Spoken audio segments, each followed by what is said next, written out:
Well, hello there, folks. How are you? It's Kenneth James Kerr once again, and thank you so much for joining me today in this video. I do appreciate you being here today.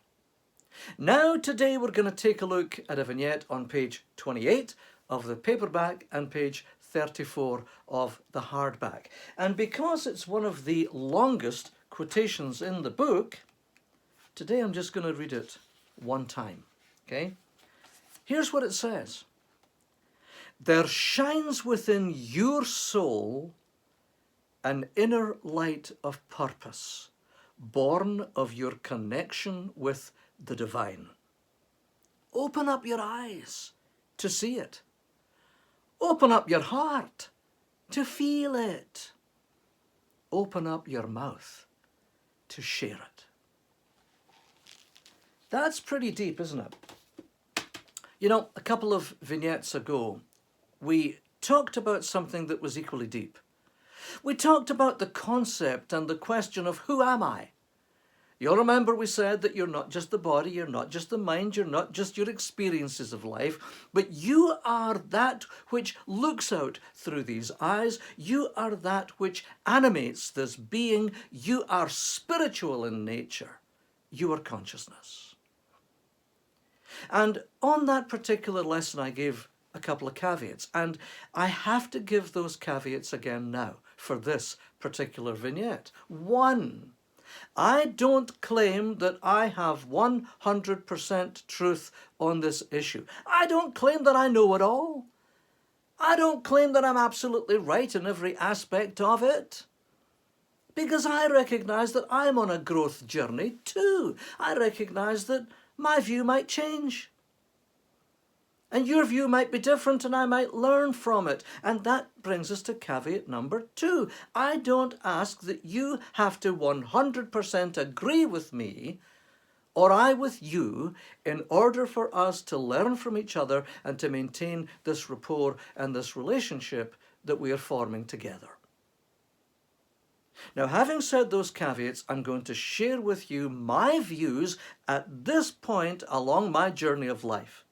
Like I say, they may change, they may grow, they may develop, but these views might assist you in giving you food for thought as well. All right, so with that said, here's the next great question that's encapsulated within that quotation. Not, in this case, who am I, but why am I here? Why am I here? You take a look at your life right now, and maybe you've stopped for a moment and you've said, you know what, I do see what you said in that other one. I am a spiritual being having a human experience. Then why the heck am I here? Now, I think it's important to realize that when you ask that, you're also asking, is there a purpose to this life? Is there a purpose to human life? Is there a purpose to my life? Is there a specific purpose in my life? And how the heck am I going to find it? How the heck am I going to know it? So we're going to look at these questions today. Now, here's something that's interesting. First of all, I believe that there are certain purposes that are core and common and foundational to human life. In other words, you have these purposes, and so do I, and so does your neighbour, and so does the person living on the other side of the planet. Even the people you don't like have these purposes. So what are these common purposes? Why am I here? Why are you here? Why are we all here? Here's some suggestions. 1, to grow. To grow. The purpose of this life, this body, this experience, this manifestation is to grow. Do you remember when you were a kid, biology classes, and they were talking about the fundamental evidences of life? What was the core evidence of life? It was growth. You look at something long enough, you observe it. If you see growth, it's alive. If you don't, it isn't. I mean, that's as fundamental as you can get, isn't it? So there's a purpose to your life. That purpose is growth. You don't expect a baby to stay a baby, an infant to stay an infant, a teenager to stay a teenager, thank God. You know, you don't expect yourself to be the same physically further down the line as you are now. That's part and parcel of life. That seems to be a purpose. It seems to be the way it's designed. Now, related to that, there's another element of growth, isn't there? And that's intellectual growth. It is growth in the mind. It is growth in your understanding and your knowledge and your wisdom and your capabilities. That's part and parcel of it too. But there's yet another element of growth, and that is spiritual. I believe part of the reason that you are here, part of the reason that each and every one of us is here, is to be able to take that step, that leap beyond the understanding that we're this, to say we are consciousness, we are spiritual, we're a spiritual being having a human experience. That is an enormous revelation. That is a life-changing enlightenment moment. And I believe that one of the reasons that every human being is here is to remember who they are, is to rediscover as if for the first time who and what they are. And related to that, there is yet another core purpose. And that core purpose is to decipher the divine. Now, some may do that through the religious tradition. Some may do it through holistic spirituality. Some may do it through philosophy. But I believe that it's a great moment when an individual begins to understand that there is something behind it all. That there is something from which it manifests, that there's an intelligent source that is of itself love. So I think these are core elements. When you say, why am I here? Well, you're here to grow. You're here to grow physically, you're here to grow mentally and emotionally, you're here to grow spiritually, and you're here to grow closer and closer and closer to your divine nature, to the divine nature, to your expression of the divine nature as you understand the divine. These are core fundamentals. Now, let's go beyond that for a minute now. Someone says, okay, I get that. Awesome. I'm doing all these things. But what's my individual purpose? Why am I here as opposed to that person over there or this person over here? Why me? Why am I here? Now, you know, you got to be very, very careful when you ask that question. I'll tell you why. It's because sometimes people put themselves on a guilt trip, or they almost become psychotic over it. Oh my God, I'm 40 years old, I'm 50 years old, I'm whatever years old, and I haven't found my purpose yet. Oh my God, what am I going to do? What a terrible way to live. Is there a purpose? Yes. Are there purposes common to us all? Yes. Is there every potential that you came here with a specific purpose? Absolutely, yes. But if you wrap yourself up in guilt and psychosis because you don't think you figured out what it is, then for heaven's sake, relax. Let me give you some suggestions why. Number one, your purpose in life may not necessarily be the grandiose. Oh, we all have this ego, don't we?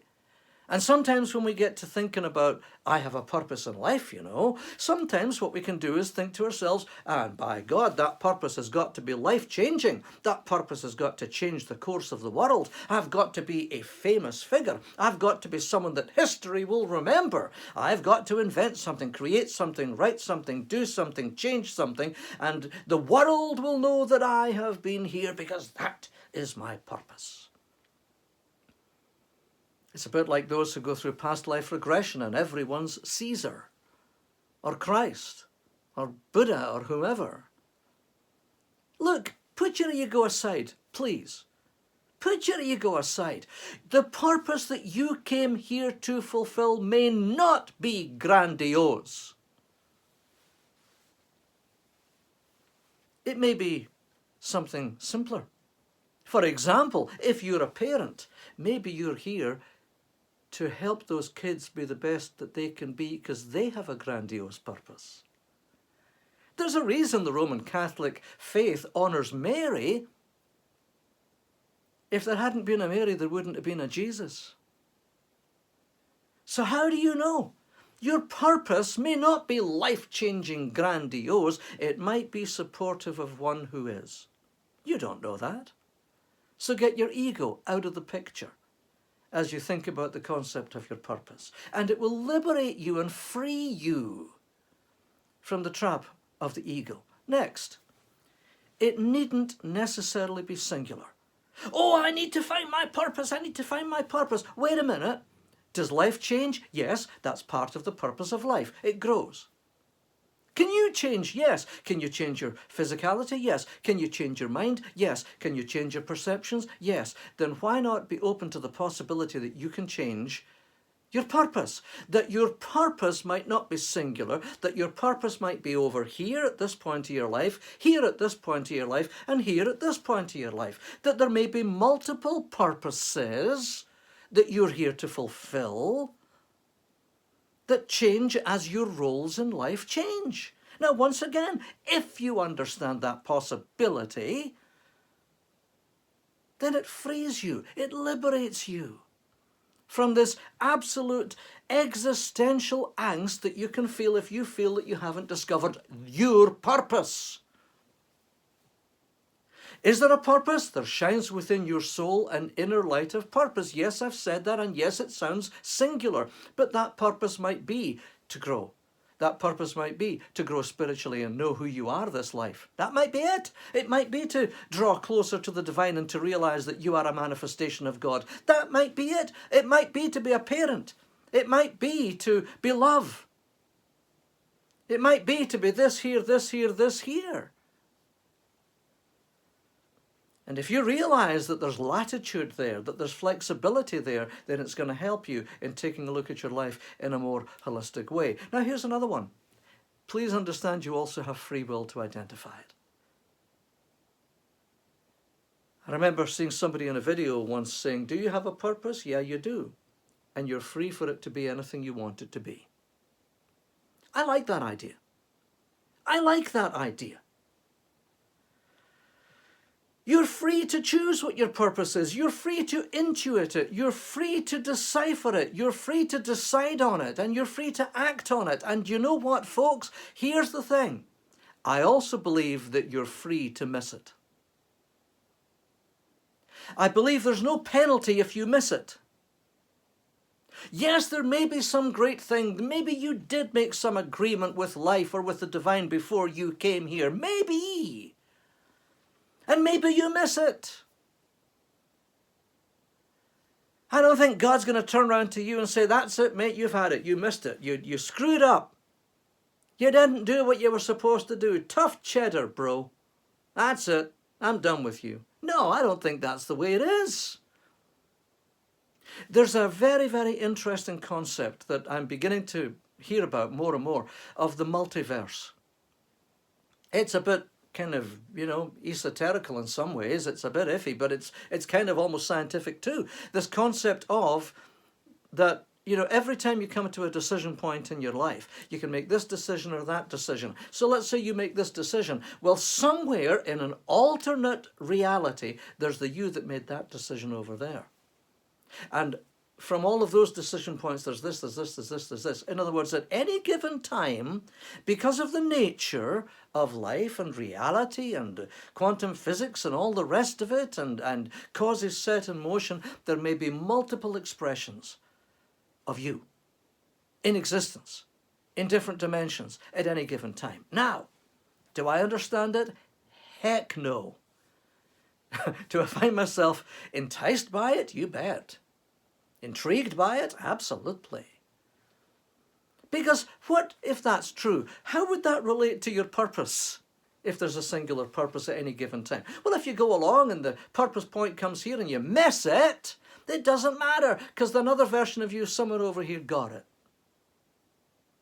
And when we're out of this life and we're back in the spiritual realm, It may well be that you are there with the great spiritual source of all there is, and instead of saying, oh my good Lord, I screwed up because I missed this, it's, well, yeah, you know, this expression of you missed it, but this one got it, so now that you're all back together in the oversoul, let's figure out what the lesson is.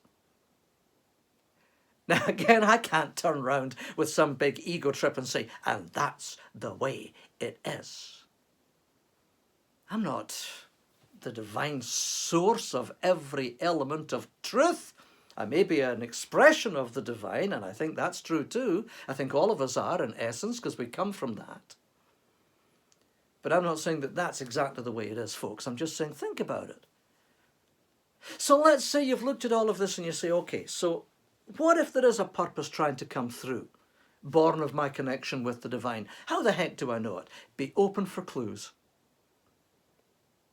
Be open for clues. Is there a talent that you've always had? Is there a natural ability?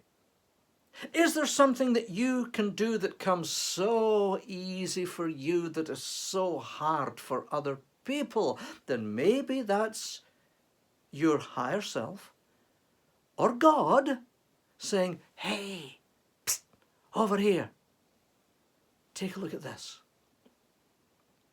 Is it an interest that you have? Is it something you've just always been fascinated by, that draws you, that pulls you, that calls to you? A cause, an idea, an interest, a vocation, a hobby. Then listen to that prompting. It may be telling you something important. Very, very, very important. And once you see it, once you sense it, once you think this might be it, then follow it with all your might. Open up your eyes and give it vision. Open up your heart and give it love. Open up your mouth and share it and speak it and give it your action. Because as you move forward on it and let your light shine, all of us will be the richer. I hope this has been of use to you today. This is Kenneth James Kerr, and I will see you in the next video.